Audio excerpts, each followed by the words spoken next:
So there are a couple of investing trends that are quite visible now. The first is the gradual shift from actively managed schemes to passive ones, and very clearly people are inquiring and investing in index funds and ETFs. The second big move, and very specific to index investing, is the generational shift that's happening from largely market cap based investing to a factor based one. Just to put that in numbers, the smart beta category in India in terms of AUM has risen to about 22,000 crores, and it's a number that's growing fast with new funds getting launched almost every month.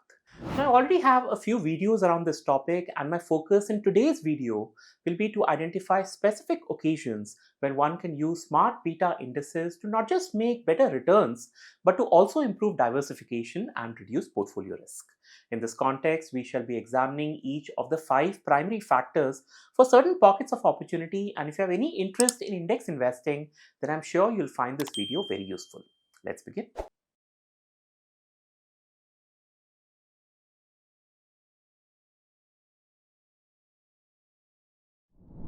Alright, so if you're new to smart beta as a concept, then very quickly it refers to a passively managed investment strategy that uses and combines characteristics like value, size, volatility, momentum, quality, etc.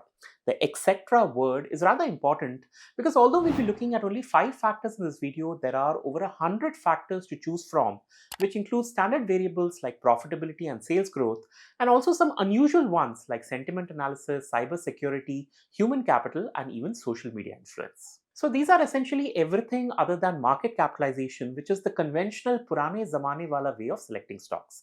And if I were to picture a Bollywood version of it, then it's like looking at the market cap indices as the ma of a movie, while the smart beta index is of course the smart beta. बहुत ही sad पीछे था, but I'm sure you get the point. In fact, you can find almost 40 different strategies on niftyindices.com, but because not every strategy has a corresponding index fund or ETF, we'll be a bit selective on which ones we take up.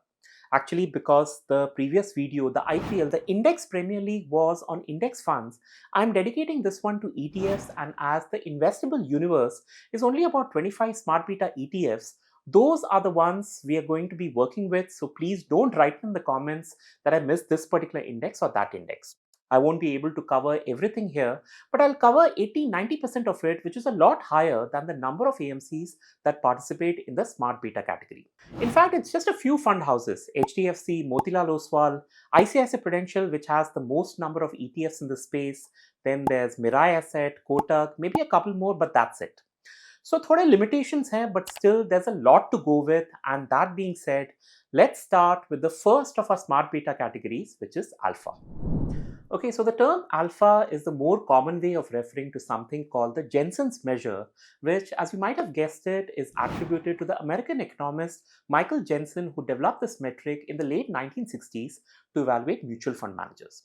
The formula itself is derived from CAPM, the capital asset pricing model. So this might be a bit complicated for most of us, but to put it in the simplest of terms, alpha is what we use to calculate the difference in a stock's performance as compared to market returns. The higher this alpha value, the better it is.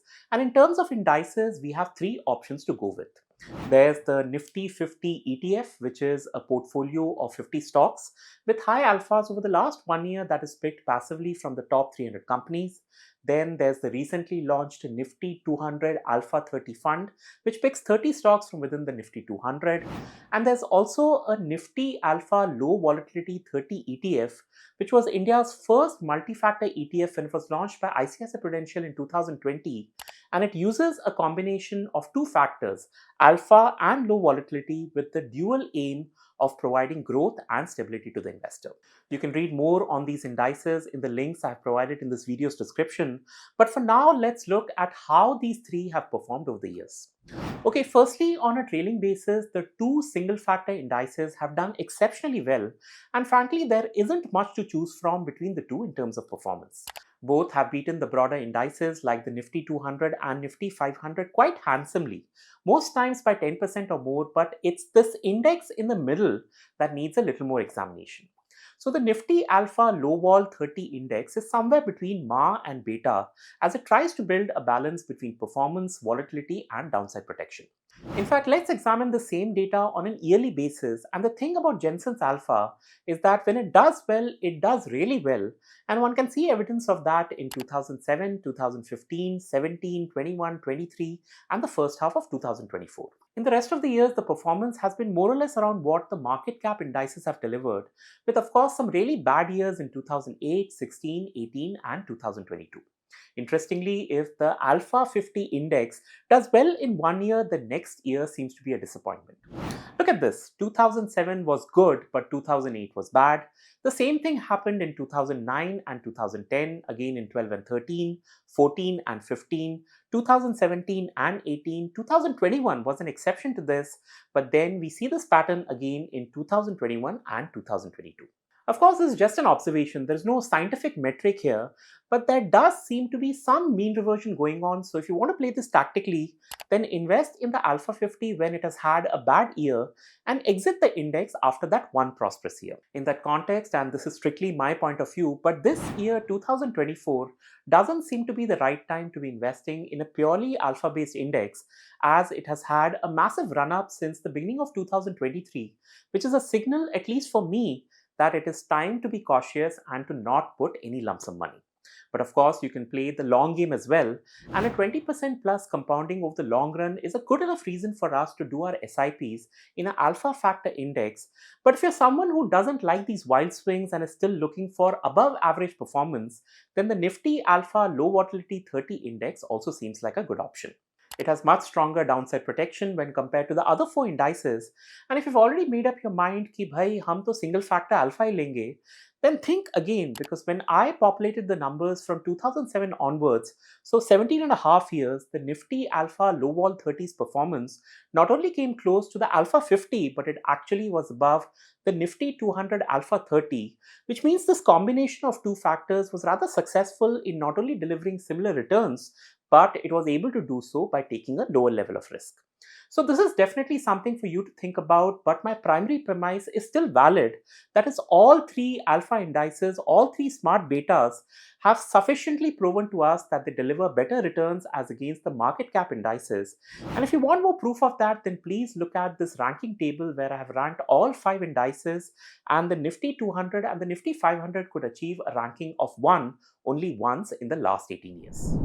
The next factor is, okay, this connects somewhat with what we just discussed, but this next factor is low volatility, which is interesting because something you and I have heard so many times is that the more risk we take, the greater shall be our returns.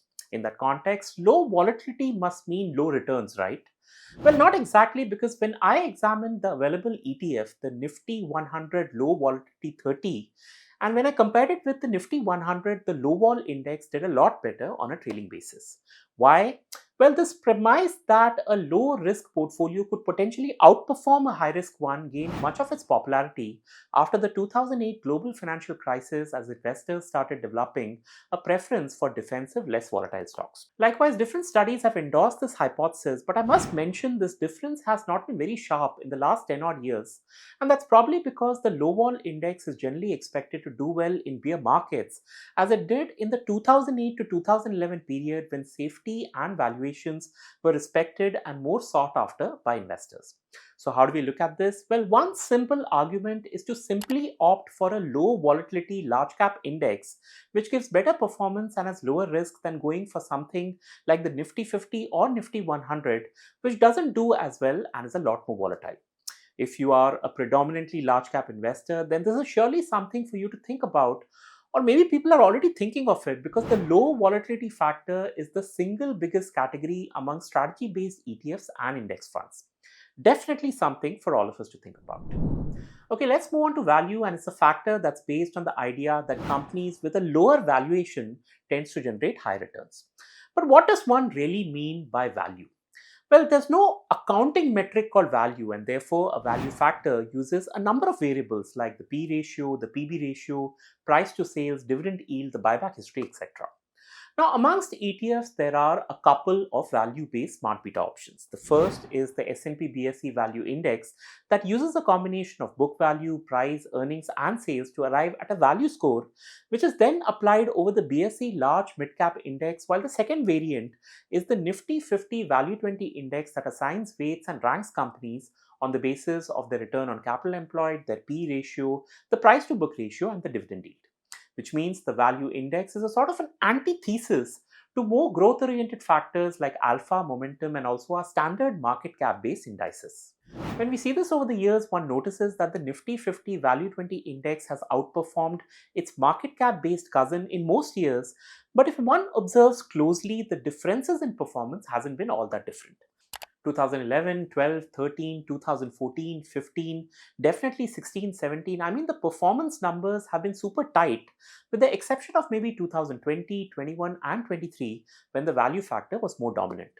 But maybe that's how it is, and all those small increments of 2, 3, 4% all add up over time, giving us a CAGR of 14.7% for the value index as compared to 11.8 for the market cap one. However, when I stack the Nifty 50 Alpha 20 against the Nifty 200 Alpha 30 and the Nifty 200 Momentum 30, then it's a completely different story with wide differences between the factors, often crossing the 10% mark.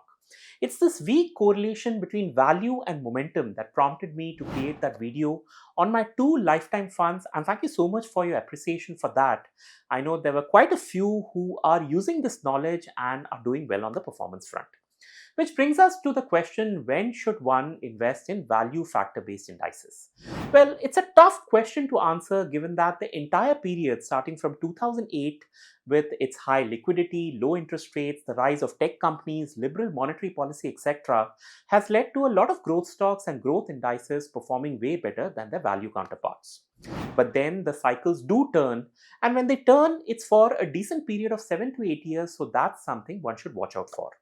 However, there is one thing that my research did show up, and I think this can be a good takeaway from this session, that is, value tends to outperform when the market is recovering from a bear phase. Some examples of that, and just for reference, I'm using the Nifty 50 Value 20 and the Nifty 500 Value 50 here. So as examples, there's the big jump in 09 after the financial crisis of 2008.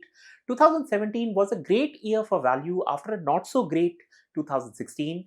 And we saw the same pattern in 2021 and 2023 as equities were recovering from their bear phase. Alright, our fourth factor is momentum, and I'm one of those people who's turned from a skeptic to a fan with a decent chunk of my portfolio based on this particular factor. Of course, my transformation was after understanding how momentum works, what's the methodology, the performance, risk, etc. But yes, on a conceptual level, the momentum factor is a bit odd, because what this factor says is that stocks that have performed well in the past as compared to their peers will continue to perform well in the future, and vice versa. In other words, the winners keep on winning and the losers keep on losing. That's momentum in a nutshell, and for more detailed information, please do watch this video that explains more about this factor and why I am loving it. Now, within the Indian ETF universe, we have the Nifty 200 Momentum 30, which is a scheme I'm also invested in, and there are also mid, small, and even multi-factor variants here. In numbers, the momentum indices have done far better than their market cap weighted cousins in the short run and in the long run. But it's when we study these numbers on an year-on-year basis, one realizes that the momentum strategy seems to work extremely well when the stock markets are rising rapidly, as it did in 2007, 9, 14, 17, 21, 23, and in the first half of 2024. Correspondingly, the momentum factor shows signs of weakness when the bear market sets in, as it did in the year 2008, 11, 18, and more recently in 2022. So the question is, when should one commit to a momentum ETF or index fund? That is, what's the most opportune time to be investing in it? To this, I tried out different combinations, and again, this is just what I've observed. That is, when the bond yields, when the 10-year Government of India yields are rising, then it's probably a bad time to go momentum. But if the yields are coming down, then there's definitely a play for the momentum strategy. As evidence, I looked at different time periods when the yields went up or down, and true enough, this correlation seems to be checking out. So while you can play this tactically, you can also apply momentum over the long term as well, which is how I am doing it with an SIP running for over 3 years now and also tactical lump sum investments using ETFs. And the fifth and final factor is quality, and unlike the other factors, there's a lack of consensus on what quality exactly means. But to keep it super simple, a quality stock, or rather a quality company, is one that is highly profitable, has a strong balance sheet, and has little or no debt on books. Now, pleasantly, there are a good number of ETF options here, and one can choose a quality variant around the mid-cap 150, the Nifty 100, and the Nifty 200. In terms of performance, the Nifty 200 and the Nifty 200 Quality 30 have been going neck to neck on a trailing basis, but I was surprised to see the mid-cap 150 Quality 50 index underperforming its market cap based cousin. To be doubly certain, I examined these numbers on an yearly basis as well, and for many years now, there hasn't been too much of a difference in returns. And the expert opinion that quality offers good downside protection and outperforms in a bear market, well, I don't see much evidence of that either. But you know what? Don't go with what I am saying. Look at the numbers for yourself, and for your benefit, I'm attaching the raw worksheet to this video's description. So have a look at it, extract some more data from niftyindices.com if required, come to your own conclusions, and if there's something you've observed that you want to share with me, then please use the comments box below or kindly write to me at hello@beginnersbuck.com. Alright, so we've covered a lot in this video so far, and it's time to put all of it together. Now, one thing we have sufficiently established is that smart beta indices tend to do a lot better than the market cap based indices. And here's how our different betas have performed over the last few years. Okay, this seems highly complicated. So what I've done here is I've grouped the different indices within the same category with some adjustments done to ensure these groupings are as homogeneous as possible. I know it's not an exact science, but let's see how far it takes us. And here's what I have so far. So these are the different smart beta indices that we have discussed today and on which ETFs are currently available. Okay, before we look at patterns based on the performance numbers, let's finish the other stuff first. So if you're of a conservative risk profile, if you're looking for stable growth in your capital via equities, then the low volatility factor is just for you. In addition to offering better than market cap returns, the low vol index has a standard deviation, which is a measure of risk that's way better than any of the other factors from this list. In fact, the Nifty Alpha Low Volatility 30 index, remember we had discussed that earlier? Well, that index can certainly be a good choice for conservative profiles as it not only offers low volatility but also delivers slightly better performance than the pure low vol indices. Let's look at downside protection as well, and again the low volatility factor is our best bet here, followed by the quality factor. Now, when it comes to performance, since percentages are too complicated, let's convert this table as per factor ranking on an yearly basis. Here we go. Actually, this isn't quite complete if we don't add the broad market, the Nifty 50 index into this mix. So let's do that now, and here's how our revised table looks. Okay, so we start from the right, and the Nifty 50 has held first place only once in 2019. It came second in 2022, but otherwise has spent almost 70% of the years in the lower half of this ranking table. So that's either a 4, 5, or a 6. So if you're a person who's very loyal to the Nifty 50, then please do reconsider. On the contrary, there are two factors that have spent just a third of their time below the average, which is the alpha factor and the momentum factor. And very interestingly, momentum has never ever been ranked last in the previous 19 years, which I think is pretty remarkable. In fact, when we visualize what's happening in this ranking table more on the basis of the frequency of events, then at least from my perspective, I'll probably avoid the Nifty 50 as it'll get me average or below average returns almost every time. The quality factor is also a little suspect for me as it has spent two-thirds of its time in the lower half and the performance has been similar to the Nifty 50. Low volatility is a sort of middlesome factor, but surprisingly it's seen more one rankers as compared to momentum. Plus, because it suits a certain kind of profile and you need stability in your portfolio, so I'll certainly have some of it in my portfolio. Okay, of the remaining three, momentum has a kind of consistency to it, which I really like, and personally, I would want to have momentum in my portfolio at all times. That is, I don't want to play it just tactically and would prefer keeping a permanent allocation. And finally, we have alpha and the value factor, and these are the two factors that seem to have extremes. That is, in some years, they are right at the top, rank 1, on 7 and 4 occasions, and likewise, they've had the bad times in 5 or 6 years, respectively, which probably means one can play this tactically by identifying the right moments to enter and exit the index. Now, I've given you some hints in this video on how this can be done, but it definitely needs a bit more research on my part. It can't be covered in this video as this is already too much of data. So please process the information that I've covered so far, make up your mind, and I promise to come back with a sort of asset allocation based portfolio strategy with the objective of using factors strategically and tactically to do even better than what the factors have been delivering on a standalone basis. That being said, there should be no doubt in your mind now that investing in smart beta ETFs and funds is the smarter way of creating wealth. And if you haven't been doing that yet, then now is definitely the time to get started. I sincerely hope you found the information shared in this video useful. Do share it with your friends, do like this video, and I'll see you very soon. Until then.